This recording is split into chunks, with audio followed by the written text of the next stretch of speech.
Brasil atingiu no ano passado o menor nível de pobreza e extrema pobreza em 12 anos. Do trabalho na rua para o trabalho formal, como professor de futebol. Eu trabalhava no sinal, vendia suco e água no sinal, né? Hoje eu trabalho aqui, tenho meu serviço, carteira assinada, não preciso mais ficar desesperado com as contas. A pobreza diminuiu no Brasil, segundo o IBGE. Em 2023, 8.700.000 pessoas deixaram de viver abaixo da linha da pobreza, com menos de R$ 665 por mês, o que corresponde a 27,4% da população. Antes disso, o nível mais baixo de pobreza tinha sido em 2014. Com as crises na economia, a pobreza voltou a crescer. Em 2021, atingiu o número mais alto. Em plena pandemia de Covid, 36,7% da população viviam na pobreza. Em 2022, esse índice caiu para 31,6%.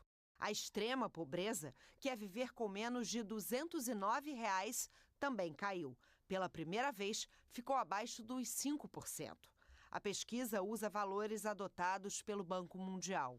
O IBGE diz que a redução da população pobre ocorreu principalmente por dois fatores: melhora do mercado de trabalho e os programas de transferência de renda. Em 2020, no início da pandemia, foi aprovado o auxílio emergencial. No fim de 2021, o governo de Jair Bolsonaro instituiu o Auxílio Brasil. Em janeiro de 2023, já no governo Lula, o Auxílio Brasil foi substituído pelo Bolsa Família. O trabalho é a principal fonte de renda em 74% dos lares brasileiros, mas na camada mais pobre, que vive com até 1/4 de salário mínimo, os benefícios sociais se tornaram mais importantes na renda, ultrapassando o emprego. Com certeza, a transferência de renda é um belo primeiro passo. No entanto, ele nem de perto é suficiente. O importante agora seria a gente avançar para incluir a população mais pobre no mercado de trabalho, de tal forma que ela se beneficie também de outras condições melhores sociais. A pobreza e a extrema pobreza são maiores entre mulheres, pessoas pretas e pardas e crianças. A maior parte vive no norte e no nordeste. Apesar de menos pobre, o Brasil é um país ainda muito desigual.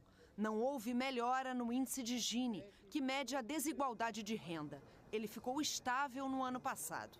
Segundo o IBGE, os programas sociais impediram um distanciamento ainda maior entre ricos e pobres.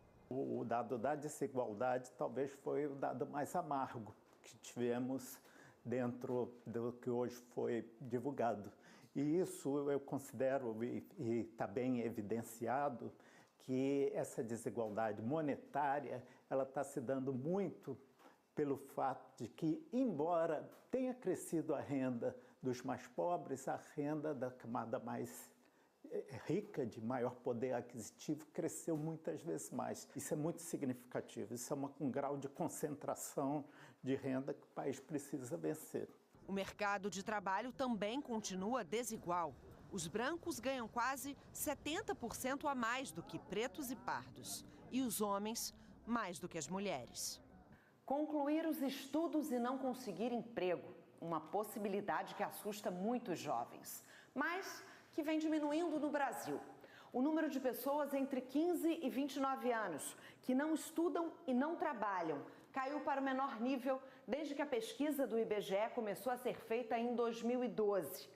ONGs como essa se esforçam para fazer a ponte entre quem não tem experiência e o mercado de trabalho. Essa jovem de 22 anos hoje passa o dia ao telefone, atendente de telemarketing. Ela ficou 1 ano e meio procurando vaga. Foi muito difícil, porque a gente, querendo ou não, a gente se sente uma pessoa, tipo assim, caramba, como que eu vou conseguir um trabalho, sendo que eu não tenho nenhuma experiência, ninguém vai me aceitar. O que faltava era oportunidade e não vontade de trabalhar. A gente aqui está levando oportunidades, capacitação para essas pessoas, para aumentar a chance delas conseguirem uma vaga de emprego formal, com carteira assinada e todos os benefícios que elas precisam. Não basta as transferências de renda, o pé de meia, o Bolsa Família, né? O brasileiro ele precisa de muito mais. O que mais? Ele precisa de uma educação de qualidade e ele precisa de serviços de inclusão produtiva, que são pessoas que vão ajudar as famílias a se incluir no mercado de trabalho.